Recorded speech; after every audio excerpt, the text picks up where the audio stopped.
these are the new set of tongs I came up with. They ain't purty. They ain't really straight, but they do pick up some hot steel and hold it relatively well. Made it out of thicker material and made the boss area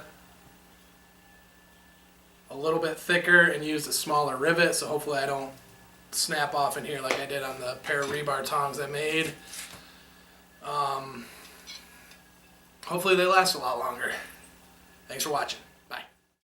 Hi, if you enjoyed my videos and would like to lend a helping hand, I have a link to my GoFundMe account in the description for this video and on my page on YouTube. Any little bit helps. And also, if you enjoyed this video, please like, share, and subscribe. Have a good day.